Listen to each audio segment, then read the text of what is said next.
د میدان وردګ ولایت تخنیکي او مسلکي زده کړو امریت اړوند انسټیټیوټونو د لا مسلکي کېدو په موخه د 11 خالي بستونو لپاره له 9 کسانو ازموینه واخیستل شوه.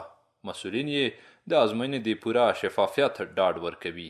میدان وردګ ولایت تخنیکي او مسلکي زده کړو امریت اړوند 11 خالي بستونه موږ د 10 ورځو په خاطر اعلان ته ورکړي وو.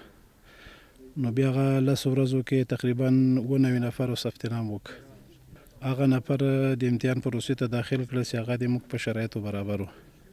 ان شاء الله موږ مکمل اطمینان د ملت ته ورکوو، د ملت بچیانو ته چې ان شاء الله د دې لپاره به د کار زمینه برابر وي او هغه کار به اهل کار ته ان شاء الله موږ سپارو. ډېر په شفافه طریقه به ان شاء الله د امتحان اخیستل کیږي. د ازموینې ګډونوال د تخنیکي او مسلکي زده کړو او اداري اصلاحات او ملکي خدمتونو له امریتونو څخه زیات خوښ دي. وایي د تیر په پرتله اوس په ازموینه کې روڼتیا راغلی او حق خپل حقدار ته رسیږي. زیات خوشحاله یم ځکه د موږ دغه هیله وه، ځکه د موږ همدغه آرزو وه چې حق باید حقدار ته وسپارل شي. هر څوک باید د خپل علم په اندازه باندې، د خپل تحصیل په اندازه باندې، د خپل لیاقت په اندازه باندې هغه وکولی شی و جای ته ورسید. شفافیت واقعا بسیار عالی بود. نه دیگه حساب چی نبودن که نقل و نقلکان باشد و یا برخورد مثلا نامناسب باشد. ما راضی هستیم.